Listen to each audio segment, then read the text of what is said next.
కొణిదెల క్లీంకార ఇప్పుడు సోషల్ మీడియాలో ఈ పేరు మాత్రం ప్రతి ఒక్కరి చెవులో వినిపిస్తుందని చెప్పుకోవాలి. ఎందుకంటే ఇప్పుడు ఈ మెగా ఫ్యామిలీకి సంబంధించి ఏవైతే విజయాలు సాధిస్తున్నారో, ఏవైతే వాళ్ళు గెలుపుకు సంబంధించి వాళ్ళందరూ కూడా వాళ్ళు సెలబ్రేషన్ చేసుకుంటున్నారో అవన్నీ కూడా క్లీంకార వల్లనే, తను పుట్టిన వేళ విశేషం, తన ఇంట్లో అడుగుపెట్టిన వేళ విశేషం వల్లనే ఇవన్నీ కూడా జరుగుతున్నాయని మెగా ఫ్యామిలీ కాదు వాళ్ళ అభిమానులు అందరూ కూడా ఈ విషయాన్ని ఫీల్ అవుతున్నారు. సో ఈ మధ్యకాలంలో మనం చూసుకున్నట్లయితే రామ్ చరణ్ ఎక్కువగా క్లీంకార కోసం టైం అనేది స్పెండ్ చేయలేకపోతున్నానని ఆయన బాధపడడం జరుగుతుంది.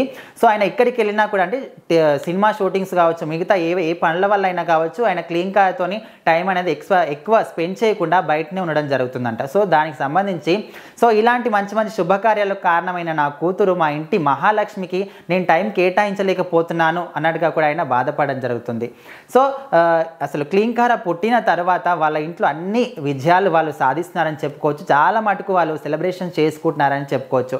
సో ముందుగా ఆమె పుట్టిన తర్వాత RRR సినిమాకి ఆస్కార్ అవార్డు రావడం, తర్వాత లావణ్య త్రిపాఠి వరుణ్ తేజ్ పెళ్లి కావడం, అండ్ తర్వాత చిరంజీవికి పద్మ విభూషణ్ అవార్డు రావడం, తర్వాత సురేఖ అత్తమ్మకి ఇచ్చిన బిజినెస్ స్టార్ట్ చేయడం. సో ఇలా ప్రతి ఒక్కటి కూడా వాళ్ళకు ఒకదాని తర్వాత ఒకటి విజయాలు వాళ్ళు సాధిస్తున్నారని చెప్పుకోవచ్చు.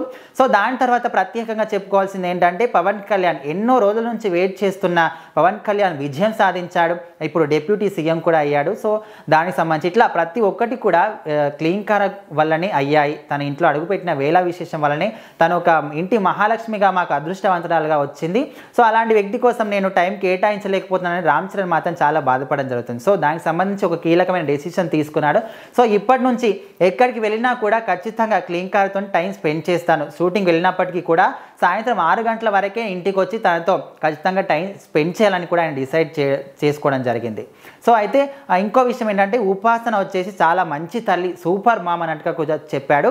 క్లీంకార పట్ల చాలా శ్రద్ధగా ఉంటుంది, ప్రతి ఒక్క విషయంలో కూడా తనని కేర్ తీసుకుంటుందని చెప్పాడు. కాకపోతే ఒక్క విషయం, తనకు తినిపించే విషయంలో మాత్రం రామ్ చరణ్ నన్ను మించి ఎవరు ఉండలేరు అన్నట్టుగా కూడా చెప్పాడు అన్నమాట. సో ఆయన తినిపిస్తే ఆమె గిన్నెలు ఒక్క మెతుకు కూడా ఉంచకుండా తింటదంట.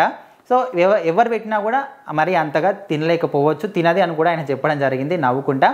సో ఇప్పటికే క్లీంకార మాత్రం వాళ్ళ ఇంట్లో అందరినీ గుర్తుపడుతుందంట, 6 నెలలు దాటిపోయినాయి కాబట్టి. సో ఈ విషయంలో చాలా సంతోషంగా ఆయన ఇవన్నీ కూడా షేర్ చేసుకోవడం జరిగింది. సో మరి మీరేమనుకుంటున్నారు ఈ విషయాల గురించి కామెంట్ చేయండి.